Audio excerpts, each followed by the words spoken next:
নমস্কার বন্ধুরা, টেকক্রিপস ইউটিউব চ্যানেলে তোমাদের সবাইকে স্বাগত। তো তোমাদের জন্য একটা ভালো খবর রয়েছে।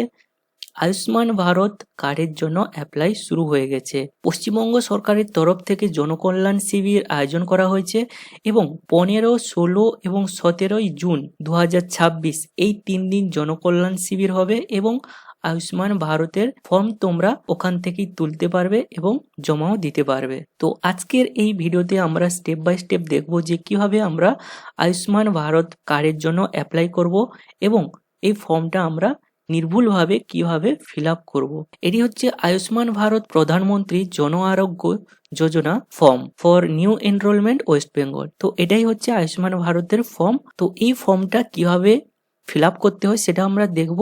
আর এই ফর্মটা তোমরা কিন্তু জনকল্যাণ শিবিরে বিভিন্ন ব্লক অফিসে এবং জেলা অফিসে কিন্তু এই জনকল্যাণ শিবির হচ্ছে এবং সেখানে এই ফর্মটা তোমরা কালেক্ট করতে পারবে এবং সেখানে তোমরা কিন্তু ফিল আপ করে জমা দিতে পারবে। তো চলো দেখে নেওয়া যাক যে কিভাবে আমরা এটা step by step fill up করবো। তো ফার্স্টে তোমাদের এখানে ডেট দিতে হবে, যেই ডেটে তোমরা অ্যাপ্লাই করছো। তারপর আছে বেসিক বেনিফিশিয়ারি ডিটেলস, অর্থাৎ যে আবেদন করছে, যার নামে তুমি আয়ুষ্মান ভারতটা করতে চাইছো তার ডিটেলসটা এখানে দিতে হবে। ফার্স্টে রয়েছে আধার নাম্বার, তার আধার নাম্বারটা এখানে দিতে হবে। তারপর অ্যাপ্লিক্যান্ট নেম, আবেদনকারীর নাম এখানে দিতে হবে।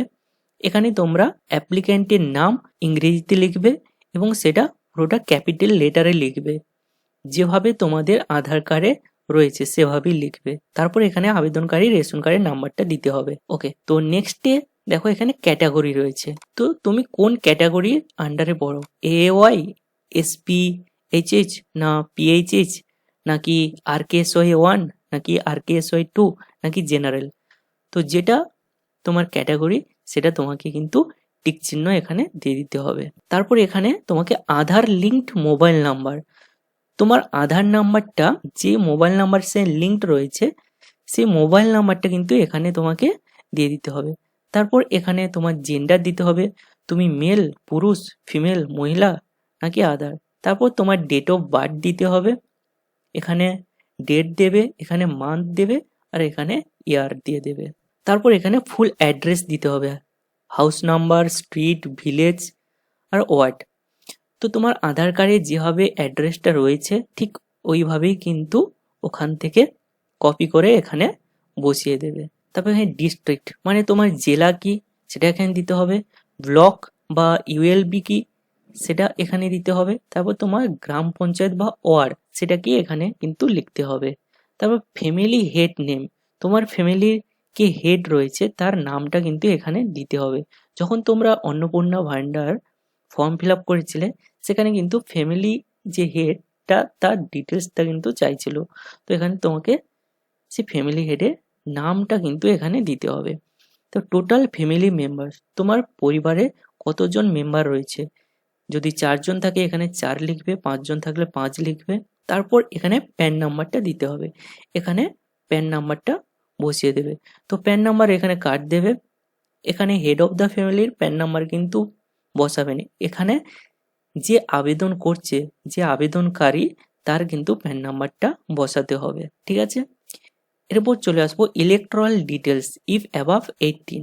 এখানে তোমার বয়স যদি 18 বছরের বেশি হয় তাহলে তোমার এখানে কিছু ডিটেলস দিতে হবে, যেমন এপিক নাম্বার মানে ভোটার কার্ডের নাম্বারটা এখানে দিতে হবে, এখানে এসি নাম্বার দিতে হবে, তারপর পার্ট নাম্বার দিতে হবে, তারপর সিরিয়াল নাম্বার দিতে হবে। এই এসি নাম্বার, পার্ট নাম্বার বা অংশ নাম্বার, সিরিয়াল বা ক্রমিক নাম্বার এগুলো কোথায় পাবে, এগুলো কিন্তু তোমরা ইলেকশন কমিশনার অফিসিয়াল ওয়েবসাইট থেকে তোমরা পেয়ে যাবে। SIR এর ফর্ম ফিল আপের সময় কিন্তু এগুলো লাগছিল, তখন কিন্তু তোমরা এই পার্ট নাম্বার, সিরিয়াল নাম্বার এগুলো কিন্তু বসিয়েছিলে, তো সেখান থেকেই কিন্তু তোমরা এই ডিটেলসগুলো পেয়ে যাবে। তারপর স্বাস্থ্যসাথী ডিটেলস, তো স্বাস্থ্যসাথীর যে URN নাম্বারটা রয়েছে 17 ডিজিটের সেটা কিন্তু তোমাকে এখানে বসাতে হবে। এরপর রয়েছে এলিজিবিলিটি প্যারামিটার্স, মানে এই যে প্যারামিটারগুলো রয়েছে এক এক করে এগুলোর উপর ভিত্তি করে কিন্তু তুমি আয়ুষ্মান কার্ডের জন্য এলিজিবল কি না সেটা বিবেচনা করা হবে। তো ফার্স্টে রয়েছে ফর রুরাল, মানে যারা গ্রামে বসবাস করে তাদের জন্য কি কি আইটেম বা ক্রাইটেরিয়া রয়েছে এক এক করে আমরা দেখব। ফার্স্টে রয়েছে অনলি ওয়ান রুম উইথ কাঁচা ওয়ালস অর কাঁচা রুফ, মানে তোমার কাঁচা মাটির ঘর রয়েছে কিনা, মানে তোমার কাঁচা বাড়ি রয়েছে কিনা একটা রুমের, সেটা এখানে ইয়েস বা নো দিতে হবে।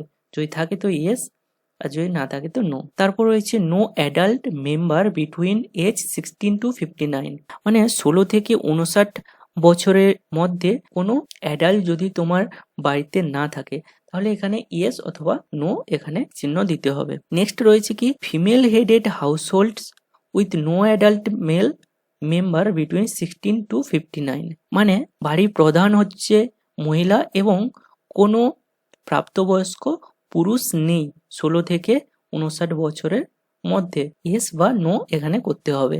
Disabled member and no able bodied adult member, মানে কোনো বাড়িতে পঙ্গু বা দিব্যাঙ্গ যদি থাকে তাহলে ইয়েস বা নো করতে হবে। এসসি এসটি কিনা, তাহলে ইয়েস বা নো করতে হবে। যদি এসসি এসটি হয় তাহলে ইয়েস, না হলে নো।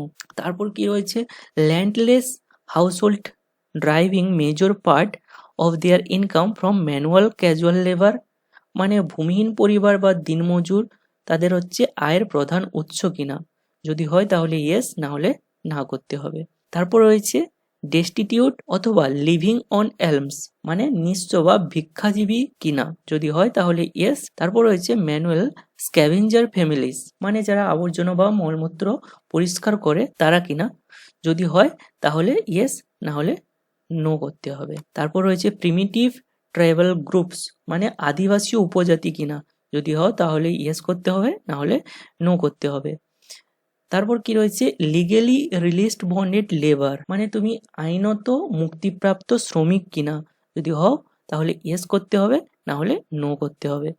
তো এটা গেল ফর রুরাল, তুমি যদি গ্রামে বসবাস করো তাহলে তোমাকে কিন্তু এই প্যারামিটারগুলো বা ক্যাটাগরি আইটেমগুলো তোমাকে টিক করতে হবে, ইয়েস নোতে টিক করতে হবে। আর যদি তুমি আরবান বা শহরে হও তাহলে তোমাকে শুধু এটা করতে হবে, ওপরেরটা করতে হবে না।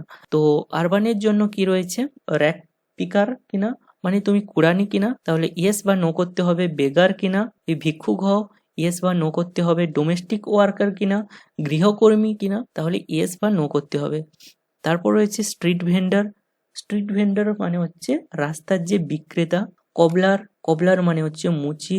হকার কিনা, আদার service provided working on street, অথবা রাস্তায় তুমি অন্যান্য কোনো কাজ করো কিনা, তাহলে ইয়েস বা নো করতে হবে। নেক্সট রয়েছে কনস্ট্রাকশন ওয়ার্কার, কোনো কনস্ট্রাকশনে ওয়ার্ক করো কিনা। প্লাম্বার কিনা, মেসন কিনা, মেসন মানে রাজমিস্ত্রি, অথবা তুমি কোনো লেবার কিনা, অথবা পেইন্টার কিনা, অথবা ওয়েল্ডার কিনা, মানে যারা ঢালাইয়ের কাজ করে। সিকিউরিটি গার্ড কিনা, অথবা কুলি and another head load worker, কুলি অথবা কোনো মজুর বা কর্মী যারা মাথায় বোঝা দিয়ে কাজ করে তারা কিনা, তাহলে তোমাকে সেই ভিত্তিতে ইয়েস বা নো করতে হবে। তারপর রয়েছে সুইপার কিনা, সুইপার মানে ঝাড়ুদার, অথবা স্যানিটারি ওয়ার্কার কিনা, অথবা মালি কিনা, যদি হও তোমাকে ইয়েস বা নো করতে হবে। তারপর হচ্ছে হোম বেসড ওয়ার্কার কিনা, অথবা আর্টিসিয়ান কিনা, আর্টিসিয়ান মানে কারিগর বা শিল্পী কিনা।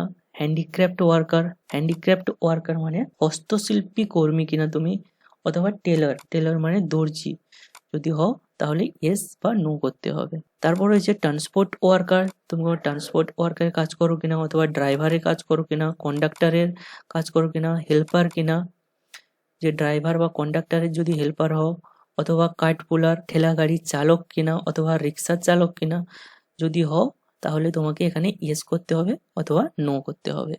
তারপরে হচ্ছে শপ ওয়ার্কার কিনা, তোমার কোনো দোকান আছে কিনা, দোকানে কোনো কাজ করো কিনা। অ্যাসিস্ট্যান্ট কিনা, পিয়ন কিনা ইন এ স্মল এস্টাবলিশমেন্ট, কোনো ছোট প্রতিষ্ঠানে তুমি যদি কোনো পিয়ন হও, অথবা হেল্পার হও, বা ডেলিভারি অ্যাসিস্ট্যান্ট হও, অথবা অ্যাটেন্ডেন্ট হও, বা ওয়েটার হও, তাহলে ইয়েস করতে হবে, না হলে না করতে হবে। এরপর রয়েছে ইলেকট্রিশিয়ান কিনা, মেকানিক কিনা, অ্যাসেম্বলার কিনা, অথবা রিপেয়ার ওয়ার্কার কিনা, কোনো কিছু যদি রিপেয়ারের কাজ বাজ করো তো তাহলে ইয়েস করতে হবে, না হলে এখানে নো করতে হবে। তারপর রয়েছে ওয়াশারম্যান অথবা চৌকিদার কিনা, তাহলে তোমাকে এখানে ইয়েস বা নো করতে হবে। ঠিক আছে, তো এটা গেল ফর আরবান, মানে যারা শহরে বসবাস করে তাদের জন্য এই ক্যাটাগরিটা। এরপর অ্যাডিশনাল ইনফরমেশন, অতিরিক্ত কিছু ইনফরমেশন রয়েছে, যেমন তোমার বয়স 70-এর বেশি কিনা, যদি হয় তাহলে ইয়েস করতে হবে, না হলে নো করতে হবে। তারপর রয়েছে none of my family members আর আশা AWWH, মানে আমার পরিবারের কেউই আশাকর্মী অথবা অঙ্গনওয়াড়ির কর্মী অথবা অঙ্গনওয়াড়ি সহায়ক নয়, তাহলে ইয়েস বা নো এখানে করতে হবে। এরপর রয়েছে এক্সক্লুশন ক্রাইটেরিয়া চেক। তো এখানে যে আইটেমগুলো রয়েছে, যে তোমার family income greater than 8 lakhs পার ইয়ার, ফ্যামিলি ইনকাম 8 লাখের বেশি প্রতি বছর, হ্যাঁ কি না? হ্যাঁ যদি হয় তো ইয়েস, না হলে no. Any member of family paying income tax, তোমার পরিবারে কেউ কি ইনকাম ট্যাক্স দেয়? যদি দেয় তো ইয়েস, না হলে no. Found in ASDD list for SIR BLA 2026 pole.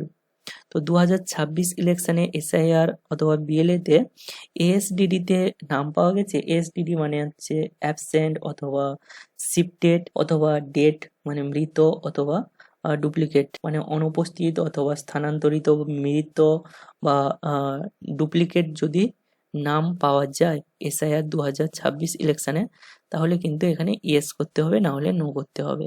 Pending under SIR অ্যাপ্লিয়েন্ট tribunal, তো এসআইআর এ ট্রাইব্যুনালে তোমার নামটা পেন্ডিং আছে কিনা সেটা ইয়েস বা নো করতে হবে। পেন্ডিং সিএ অ্যাপ্লিকেশন, তোমার সিএ অ্যাপ্লিকেশনটা পেন্ডিং রয়েছে কিনা এখন, ইয়েস বা না করতে হবে। Beneficiary name deleted from Annapurna Yojana beneficiary list, মানে যে আবেদনকারী তার নামটা কি অন্নপূর্ণা যোজনা লিস্ট থেকে ডিলিট হয়ে গেছে, তাহলে তোমাকে ইয়েস করতে হবে, না হলে না করতে হবে। তো এগুলো ফিল আপ করার পর লাস্টে একটা ডিক্লারেশন তোমাকে দিতে হবে, ডিক্লারেশন কনসেন্ট বেনিফিশিয়ারি, যে আবেদনকারী তাকে ডিক্লারেশন দিতে হবে। Applicant have not missed any criteria as mentioned above, অথবা উপরের যে ক্রাইটেরিয়াগুলো রয়েছে সেগুলো কিন্তু কোনোটাই মিস করেনি, যদি মিস করে তাহলে কিন্তু হবে না। তো এই ডিক্লারেশনটা তোমাকে এখানে টিক চিহ্ন দিয়ে দিতে হবে একটা, তারপর এখানে সিগনেচার বা থাম্ব ইমপ্রেশন, এখানে তোমাকে একটা তোমার সিগনেচার করে দিতে হবে অথবা তোমার বাম হাতের বুড়ো আঙুলের ছাপটা এখানে দিয়ে দিতে হবে। তো এই পুরো ফর্মটা কিন্তু এভাবে ফিল আপ করতে হবে। এরপরে যেটা রয়েছে রিসিপ্ট, তো রিসিপ্ট কপিটা এটা কিন্তু অফিসার যারা থাকবে তারা কিন্তু এটা ফিল আপ করবে, তাদের আধার নাম্বার, অ্যাপ্লিক্যান্ট নেম, রেশন কার্ডের নম্বর, জেন্ডার, ডেট অফ বার্থ আর ডেটটা দিয়ে তারা কিন্তু এটা ফিল আপ করবে। তারপর দেখো এখানে কিন্তু ফর অফিসিয়াল ইউজ অনলি, এর নিচে যেটা রয়েছে এটা কিন্তু অফিসিয়াল ইউজের জন্য ব্যবহৃত হবে, এটা তোমাকে কিছু করতে হবে না। তো মেন ফর্মটা কিভাবে ফিল আপ হবে সেটা কিন্তু স্টেপ বাই স্টেপ দেখিয়ে দিলাম। তো যদি কোনো কোয়ারিজ থাকে তাহলে নিচে কমেন্ট বক্সে অবশ্যই কমেন্ট করো, আর ভিডিওটা ভালো লাগলে প্লিজ একটা লাইক করো, আর আমাদের চ্যানেলটা সাবস্ক্রাইব করতে ভুলো না। যদি তোমার আত্মীয় বন্ধু বান্ধব কারোর প্রয়োজন হয় তাহলে এই ভিডিওটা হোয়াটসঅ্যাপের মাধ্যমে অবশ্যই শেয়ার করতে ভুলো না কিন্তু। So thank you for watching this video, see you in the next video.